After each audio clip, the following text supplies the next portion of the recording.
समस्त छात्र छात्री आसला सबुठु खास खबर जहाँकि आसंता 25 तारिख राज्यर सबु स्कूल छुट्टी।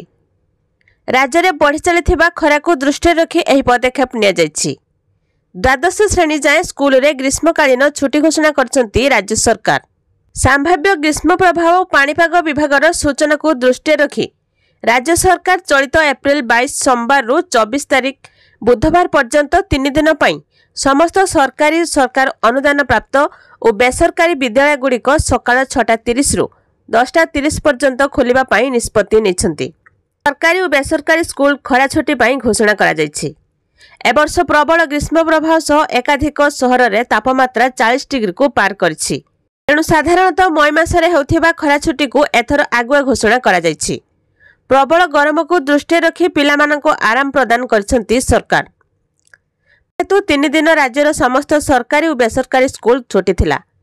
प्रचंड ग्रीष्म प्रवाह तापमात्रा को वृद्धि को दृष्टि रखी गत 18 रु 20 तारिख राज्यर समस्त स्कूल छुट्टी थिला।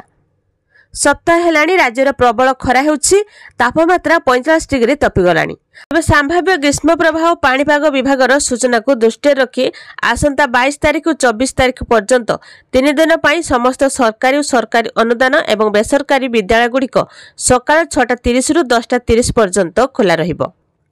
तो यह थिला छात्र छात्री लगी सबुठु बड़ खबर जहाँकि संभाव्य ग्रीष्म प्रभाव और पाणीपाग विभाग सूचना को दृष्टि रखी एप्रिल 22 रु 24 तारिख पर्यंत 3 दिन सकाळ 6:30 रु 10:30 पर्यंत विद्यालय खोला रहिबो।